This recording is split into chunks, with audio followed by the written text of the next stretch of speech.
দুনিয়াতে আপনি যাকে সবচেয়ে বেশি মহব্বত করেন, আপনাদেরকে দুনিয়ার একটা সংজ্ঞা বলতেছি আর কি, দুনিয়া কি কাকে বলে। আপনি এই পৃথিবীতে যাকে সবচেয়ে বেশি মহব্বত করেন, যার জন্য আপনি জান দিতে প্রস্তুত, সে মুহূর্তের মধ্যেই আপনার সবচেয়ে বড় দুশ্মনের সাথে হাত মিলায় আপনার পিঠে ছুরি মেরে চলে যেতে পারে। দিস ইজ কল্ড দুনিয়া। এর নাম দুনিয়া। এটাই দুনিয়া। সংখ্যাটা আরেকবার বলতেছি, আপনি যাকে সবচেয়ে বেশি মহব্বত করেন, সবচেয়ে বেশি বিশ্বাস করেন, সবচেয়ে আপন বা সবচেয়ে কাছের মনে করেন, সে বিনা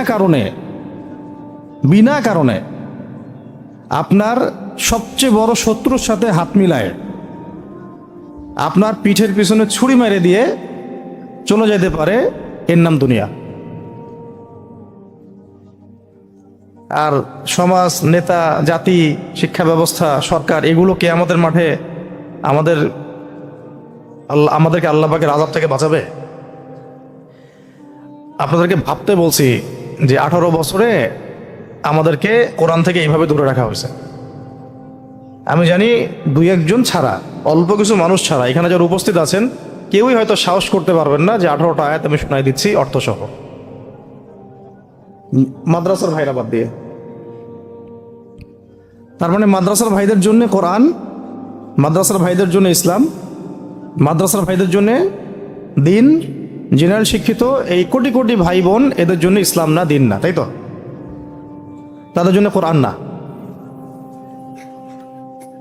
এখন পর্যন্ত স্বাধীনতার পর থেকে, তথাকথিত স্বাধীনতার পর থেকে, তথাকথিত শব্দটা এই জন্য প্রয়োগ করলাম যে মুসলমানরা প্রকৃত স্বাধীন হবে সামনে তখনই যখন সারা বিশ্বব্যাপী ইসলামিক খেলাফত কায়েম হবে।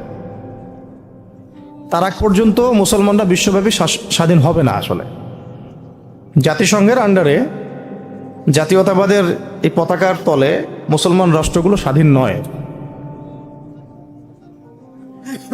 তো এই ধরে নিলাম স্বাধীনতার পর থেকে এই যে 50 বছর বা 52 বছর বলি আমরা, একজন নেতা বা একটা রাজনৈতিক দল আমাদেরকে দেখান যিনি দাঁড়ায় এতটুকু বলতে পারছেন যে বাংলাদেশের 80% মানুষ মুসলিম, বাংলাদেশের 80% মানুষ কি মুসলমান। তো বাংলাদেশের ছেলেমেয়েরা স্কুলে, কলেজে, বিশ্ববিদ্যালয়ে বাধ্যতামূলক কোরআন পড়তেই হবে। এতটুকু সাহস কেউ দেখাইছে? একটা নেতা আমাদেরকে দেখান। দাড়ি টুপিওয়ালা দেখান, দাড়ি টুপি ছাড়া দেখান।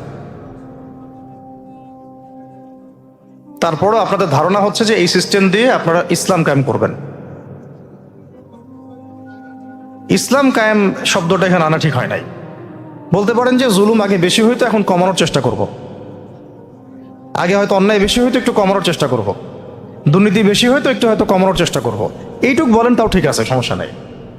তো কেন বলতে যান যে এটা দিয়ে ইসলাম কায়েম করব?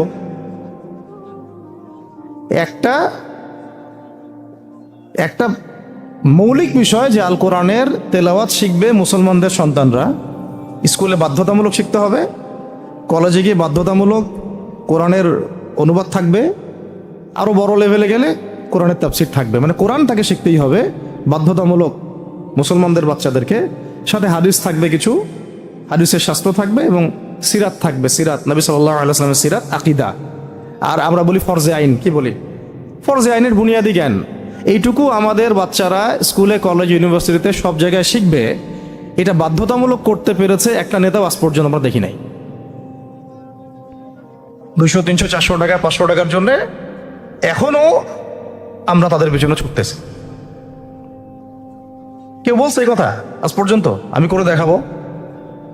বরং উল্টা তারা বলবে আমরা তো ইসলামী রাষ্ট্র কায়েম করতে চাই না, আমরা হচ্ছে ওয়েলফেয়ার স্টেট চাই। ওয়েলফেয়ার স্টেট বুঝেন? কল্যাণ রাষ্ট্র।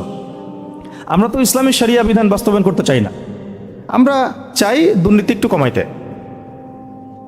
এতটুকু সাহস হয় না বলার যে হ্যাঁ আমরা মুসলমানদের জমিনে আল্লাহর দেয়া বিধানগুলো বাস্তবায়নের চেষ্টা করব। পারবো তো না জানি, চেষ্টা করব। বলুক তো, অন্তত বলুক যে চেষ্টা করব, আল্লাহর দেয়া বিধানগুলো বাস্তবায়নের চেষ্টা করব। আর একটা শব্দ তো শিখেছে, মদিনা সনদ। আদৌ জানে না যে মদিনা সনদ কি। যখন দেখা যায় যে মানুষ দিনে দিনে দাওয়াতের মধ্য দিয়ে আস্তে আস্তে মানুষ ইসলামের পথে আসছে। আর এই মানুষগুলোর তো ভোটটা পাইতে হবে। তো ভোটটা পাইতে হলে একটা সুন্দর শব্দ দরকার, যে ভাই ঠিক আছে আমাকে দিয়ে আমি মদিনা রাষ্ট্র কায়েম করে দিই, মদিনা রাষ্ট্রের আদলে আমি রাষ্ট্র কায়েম করি। সে নিজে জানেই না মদিনা রাষ্ট্র কি। মদিনা রাষ্ট্র মানে হচ্ছে এমন একটা রাষ্ট্র যে রাষ্ট্রে মুসলমানরাও আছে, ইহুদিরাও ছিল, কিছু খ্রিস্টানও ছিল, কিছু পৌত্তলিকও ছিল, কিছু কিছু, কিন্তু এই রাষ্ট্রের শাসন ক্ষমতা মুসলমানদের হাতে ছিল, মুহাম্মদ সাল্লাল্লাহু আলাইহি ওয়াসাল্লামের হাতে ছিল, সাহাবায়ে কেরাম তার অনুসারী ছিলেন। এখানে পশ্চিমা কোনো তন্ত্রমন্ত্র ছিল না।